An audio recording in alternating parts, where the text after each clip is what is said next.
近几年，咱们齐府不知沾染了什么邪气，怪事不断。什么怪事？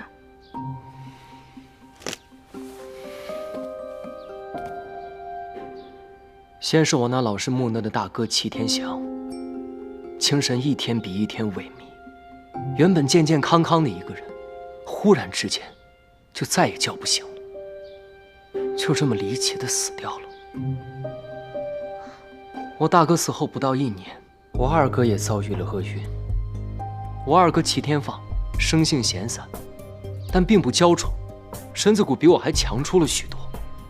若是他能改掉闲散的毛病，或许也是咱们齐家一名有用的男儿。可就在那个夏天的晚上，天气闷热，二哥齐天放开敞门窗睡在凉席上。夜深人静之后，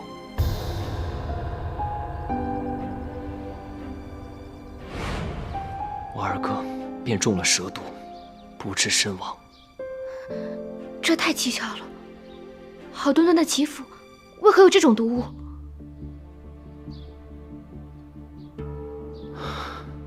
那个时候，由于我大哥二哥相继离世，齐府上下都流传着一个传闻，说齐三公子活不过25岁。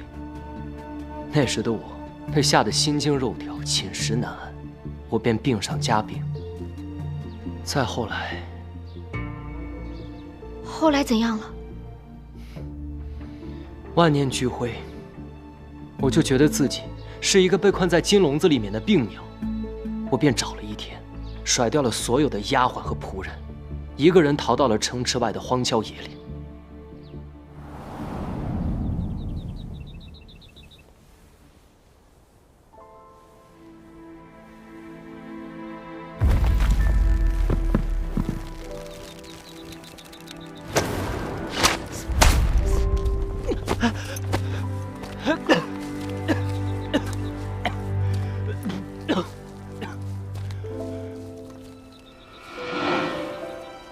救下我的人，便是我的恩师刘若谦。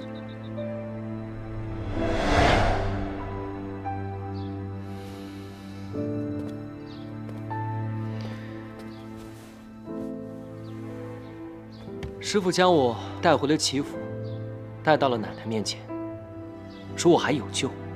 奶奶便将他留到了齐府，他便成了我的师傅，还传授了我一身武功。这么说起来，你还真是不容易。想起以往，恍如隔世。恩师就是我的再生父母。你这从有病到无病，我是听明白了。可是从无病到装病，其中缘由你还没告诉我呢。恩师来了府中半年，对咱们齐府的情况洞若观火。他告诉我，钱财对于穷苦人家来说，那是救命生存的根本。可对于咱们齐府，那是催命的毒药。别看这亭台楼阁、碉楼玉柱，这齐府里面的人早已变身豺狼，杀心四起。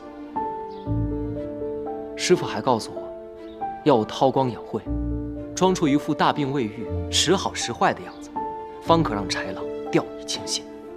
那你就不能求求你师傅帮忙，将豺狼绳之以法吗？冰冻千尺，非一日之寒。此人在齐府隐藏极深，若想抓住他的把柄，还需等待时日。我看你们这齐府根本就没什么好待的。那你是想回扬州去了？你们齐府就是泥塑的金刚，外头看着亮，里头黑得很。我李玉湖迟早要回去的。那你是想把杜冰雁给换回来？那更不可能了。冰雁姐姐就是个文弱女子，又不像我一身武艺，什么都不怕。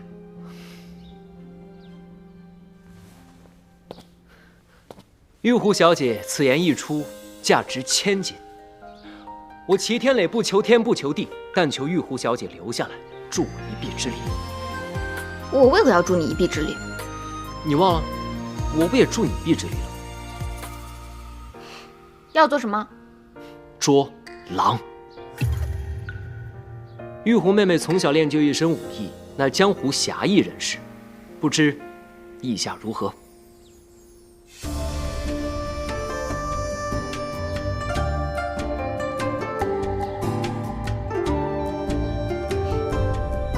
本小姐答应你。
将军，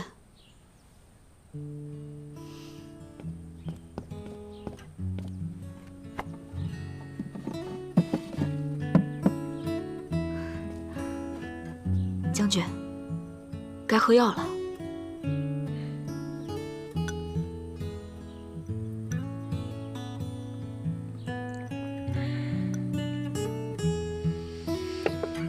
杜宾，我好像确实在哪儿见过你。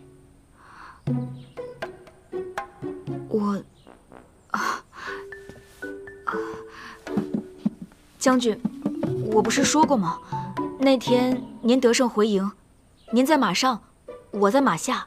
不对，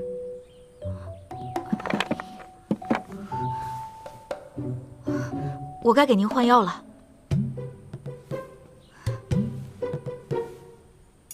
我帮您。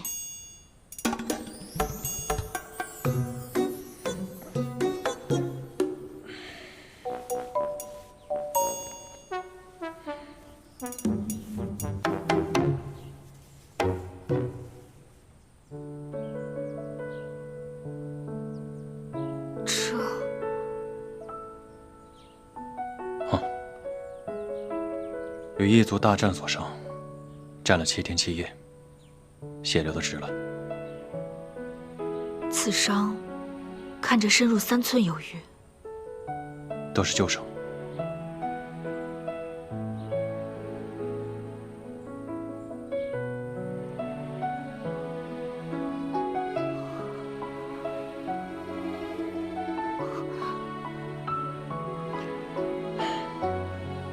这是被昔日战友所出卖，没防得住背后的暗箭。将军为国为民，将自己的生死置之度外，实在令人敬佩。没想到你一个小小的药童，竟如此深明大义。我之前也读过几年书。哦，我该给您换药了。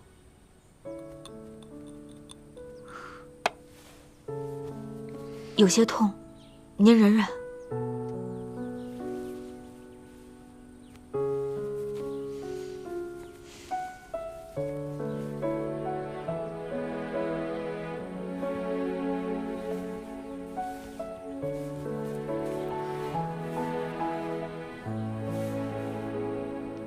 师父再三叮嘱过，说剑疮难愈合，尤其是您这带毒的剑疮，就更难愈合了。将军，您还是赶紧上床歇息吧。好，我帮您把衣服穿上。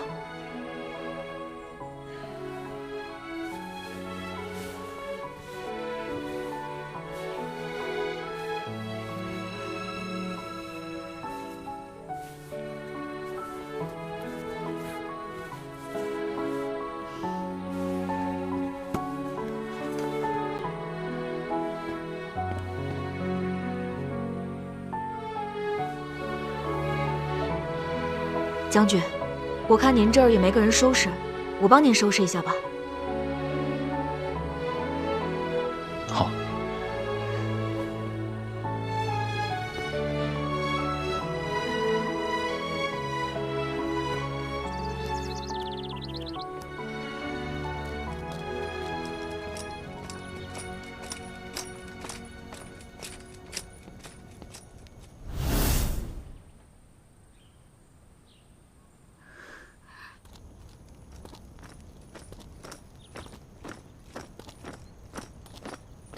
廷尉，你刚才说将军已经去世过2任妻子了，到底是怎么回事？第一个夫人好像是难产而死，当时母子俩都没保下来。第二个呢？第二个夫人好像是随将军一起远征西南边关，长途跋涉，突然中疾不治而亡。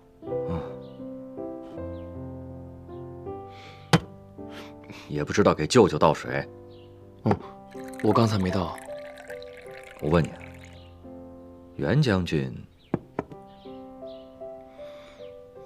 那逃走的女子，袁将军就没有派人去追过吗？将军天天打仗那么忙，哪有功夫管这事儿啊？大哥说了，人家小女子不愿意就算了。评尉，日后你要多向袁将军学习啊。我知道了，舅舅，都说了800遍了。啊，强身健体的，好好补补你自己的身子。谢舅舅。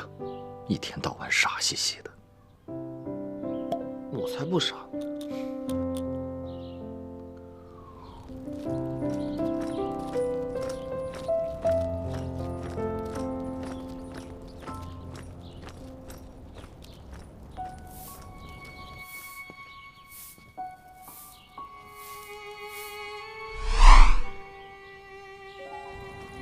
这是怎么回事？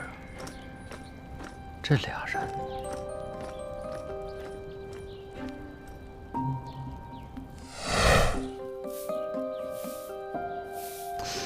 不对，这瞧着是个女的呀。杜宾，杜宾，这杜冰雁是假的，但新娘子却是真的。这不就是杜冰雁少了一个字吗？哎呀！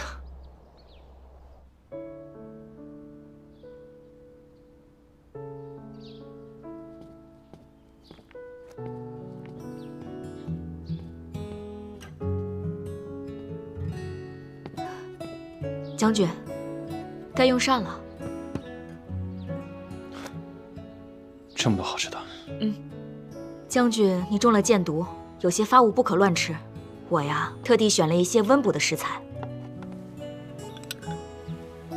快来尝尝。差点忘了，你的伤还没好，还是我喂你吧。不用。啊？我堂堂将军，怎可如此？虽说你是将军，那也是我杜宾的病患，在战场上听将军的，在这病榻前，那可得听我杜宾的。还是我来喂你吧。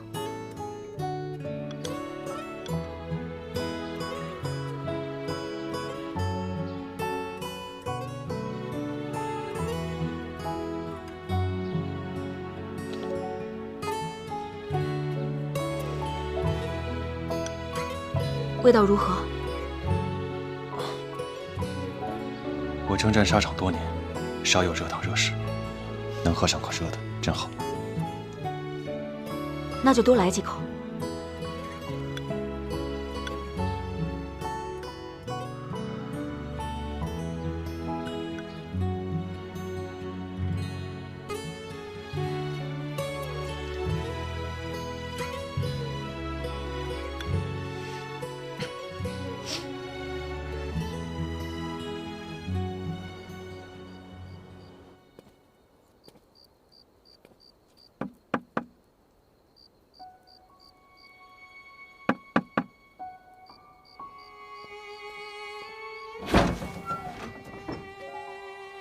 小乔姐，你怎么来了？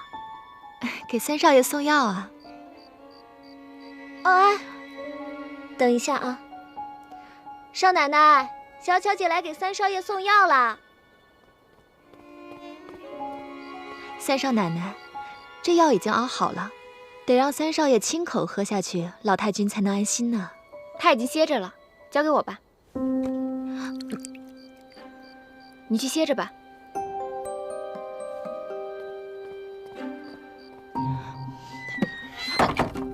小巧姐，三少爷他已经睡下了，而且三少爷身体不好，我替他谢谢你了。你快回去吧，明天还得早起呢，快回吧啊！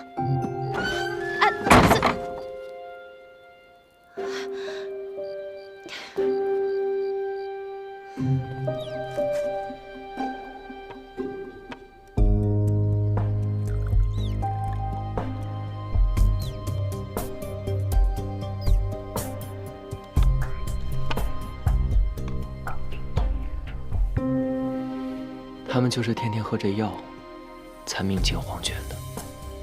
我终于知道你为什么要养这些小白鼠了。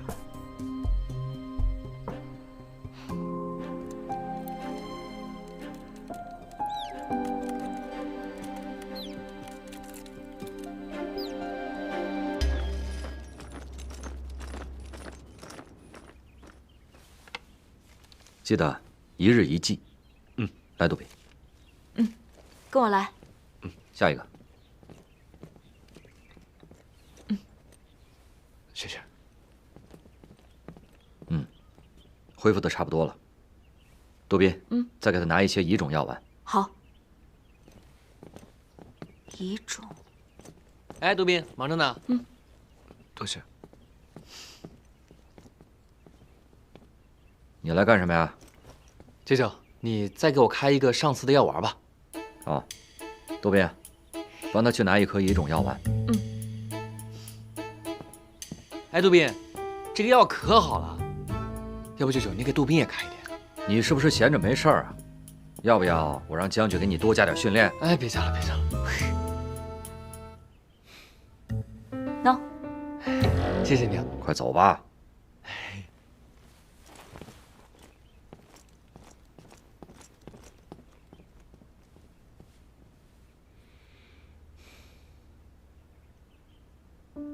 杜宾，来坐。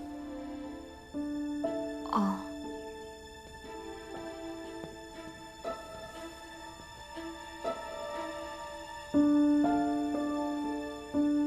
为师帮你也好好卖。我右手。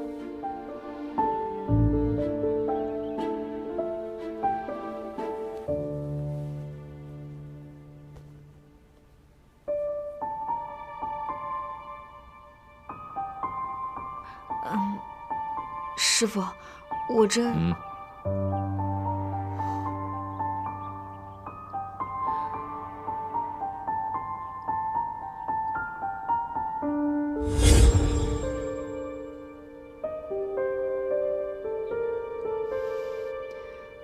果然不出我所料。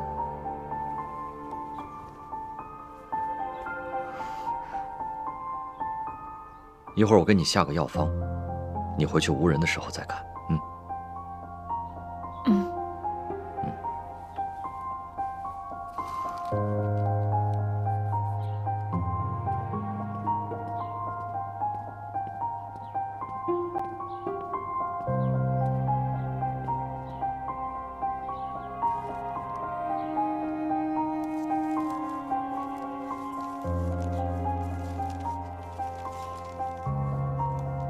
1两柴胡去林州，4文冰片到边城。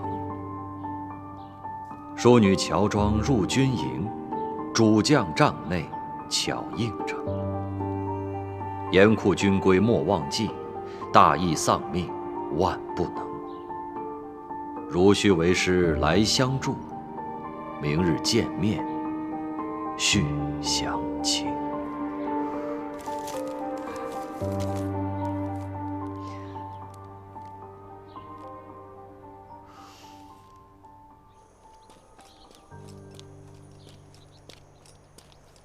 杜宾，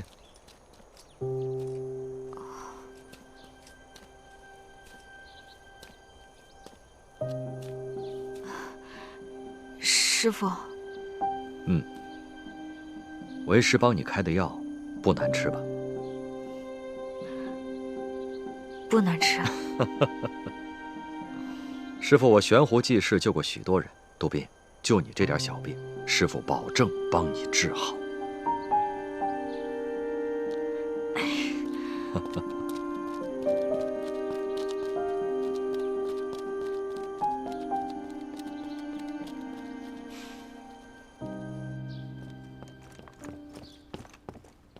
禀报将军，按您吩咐，小人查了咱们部队军籍，如今服役人员当中并没有叫杜奎的人。前2年的骑兵当中倒是有扬州人士，但去年也调配去支援南方了。将军在吗？去吧。是。将军，杜斌。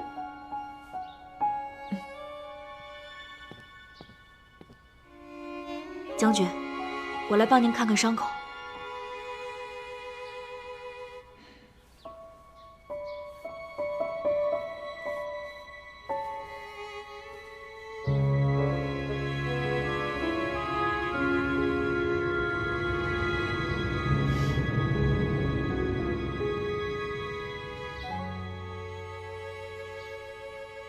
师傅，将军的伤口都已经愈合了。好，将军，我再为你把把脉。刘先生，请。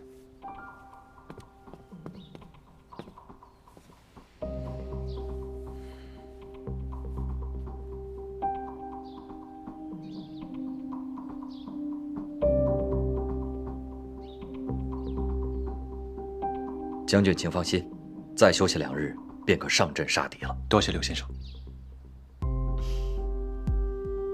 杜斌。哦。我已命人查了军籍，我部并无杜奎其人。兄长不在此处，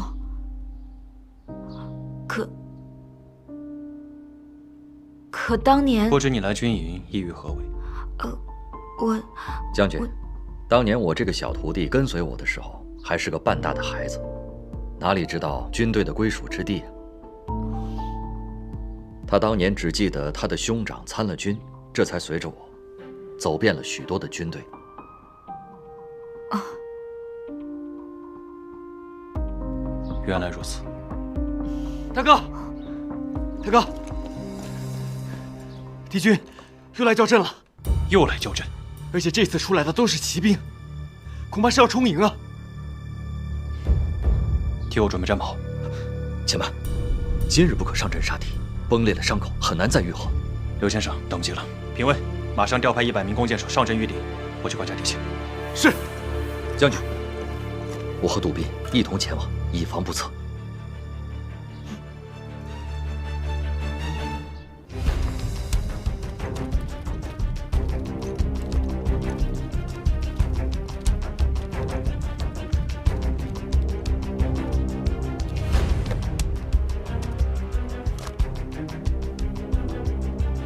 将军，敌军已经教营2天了，他们前面是骑兵，后面是步兵，看样子是要冲营啊！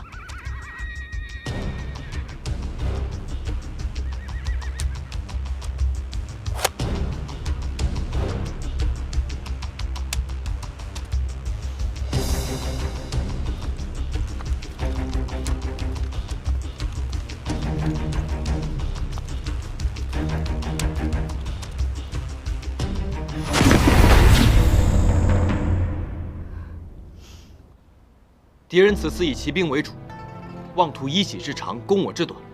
咱们的弓箭手和长枪兵都已经准备就绪了，敌人应该不敢强攻。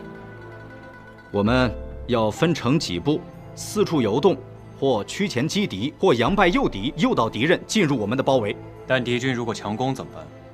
那咱们就跟他们硬打。是啊，强攻怎么办？是。躺不下来呀。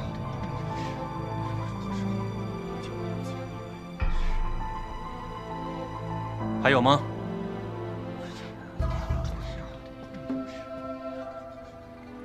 将军，杜斌虽未上阵杀过敌，但也读过几本兵书，也有一计想要献上，不知可否？当然，请说。我与师父在军营行役之时，发现敌军长期为我军所扰，又远离后方给养不足，因而人马皆乏，常显疲惫之状。我刚刚登楼望敌之时，发现仍有此迹象。有何依据？近日，我都是在敌军生火做饭之时登楼观察，我发现军营中的士兵皆是以大铁锅做饭，我以我们军营的现状为依据，推算出大约是30个士兵共用1口锅1个灶。此法便于行军打仗，30个人为一边，想来敌军也是这样想的。而且杜宾发现，近日敌军生火做饭的数量明显有减少。你怎么知道？金城干燥，若想生火做饭，需要用到一种特殊的枯枝，而这种枯枝虽然容易燃烧，但也极易产生浓烟。近日我发现敌军浓烟的数量明显减少，如果有此种情况，只有一种可能：粮草不足。将军也推算出来了。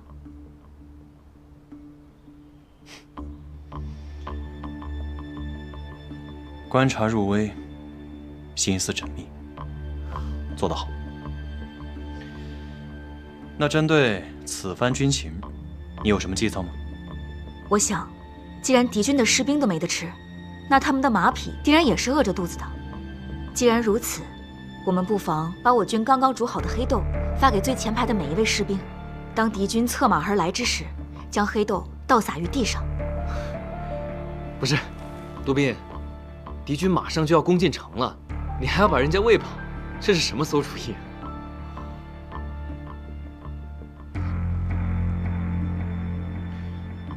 你继续说。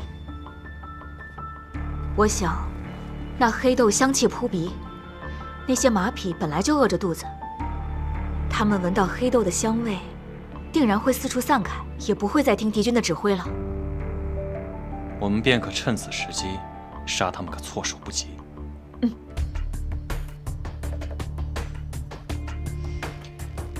听令，在。按照杜宾说的，去准备。遵命。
师傅，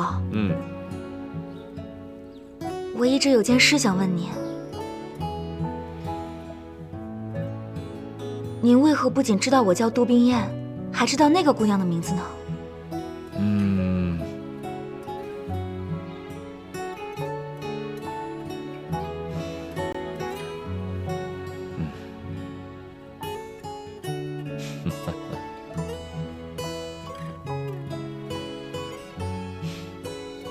其实啊，为师什么都清楚。扬州杜家的杜小姐本来是要嫁给林州齐府的齐天磊，那荆州的原部区本来要迎娶的是扬州李府的李玉湖。两位小姐同天出嫁，同上花轿，同时进入了仙女庙，情急之中拿错了盖头，上错了花轿。师傅，您怎么什么都知道啊？那是因为师傅掐指会算，人送外号刘半仙。师傅，冰燕真是三生有幸能成为您的弟子。从今往后，我还要跟您学医、学剑、学武功，更要学这占卜之法。你这是要把师傅毕生绝学全都学去啊？就算是师傅的亲女儿，师傅也未必都会传给她。那师傅，不如什么？收我做干女儿吧。好一个聪慧的干女儿！干爹在上，请受女儿一拜。来，冰燕。其实师傅呢，并非什么高人。我是从林州过来的，齐家的三公子也是师傅的徒弟。天磊装病，是为了应付府上那些奸邪之人。对，你的玉狐妹妹，功夫了得，她和天磊情投意合，也算是上天的安排，缘分之事真是妙不可言呐。现在林州这边歪打正着，巧配了姻缘。如果荆州这边你们二人也能情投意合，那就是上错了花轿，嫁对郎啊！师傅，还叫师傅？干爹，瞧您说的。杜宾，我正找你呢，你献的可真是锦囊妙计，敌人的骑兵被我们打败了。真的啊？沙校尉，你就给我们讲讲呗。讲什么？讲满地撒黑豆的事儿啊？对呀，这个到底怎么回事啊？跟你说啊，撒黑豆呢，听起来就是个小动作，对吧？但实际上这是个连环计。敌方的战马一闻到那个黑豆的香味啊，全都低着头，到处找豆子吃。就趁这个时候，我们战鼓雷鸣，直接冲杀过去。敌人以为我们神兵天降呢，顿时就没有了那主心骨。我们就像砍刀切菜一样，直冲敌方大本营，大获全胜。来，都猜猜，出这个点子的人是谁啊？谁啊？沙校尉啊，我们哪猜得出来啊？你告诉我们呗。是啊，跟你们说，出此其策的就是我那个聪明伶俐的小兄弟杜宾。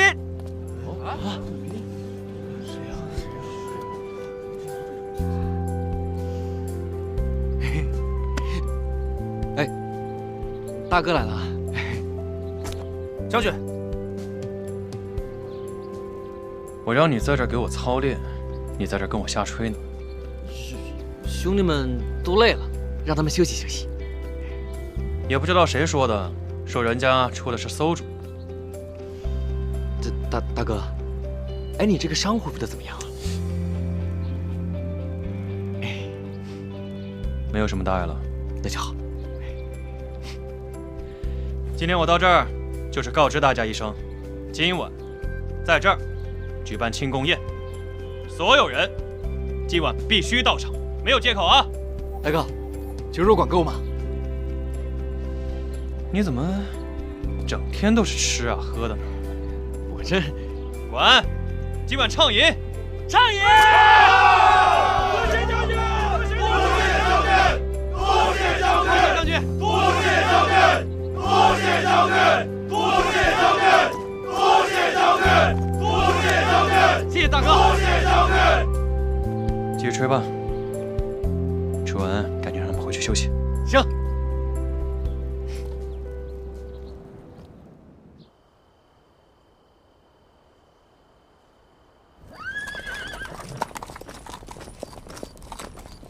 干爹，我们的药材用的太快了，那药箱都快空了。您说这可怎么办啊？近日我回林州去采购一些药材，顺便正好去看看玉湖和天磊的情况。对了，干爹，你等等我啊。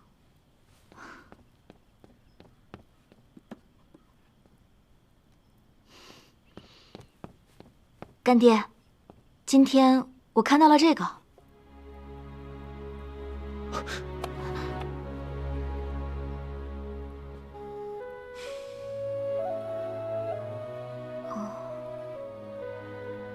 干爹，这是何物啊？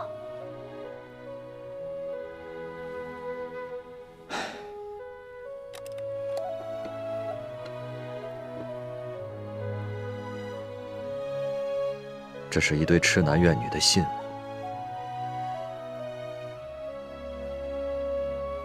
我有位师兄叫做风彻，医术十分高明，当年救助了很多病人。只是可惜的是，为医者却不能自救。那这朵莲花为何只有半朵？另外半朵去哪儿了？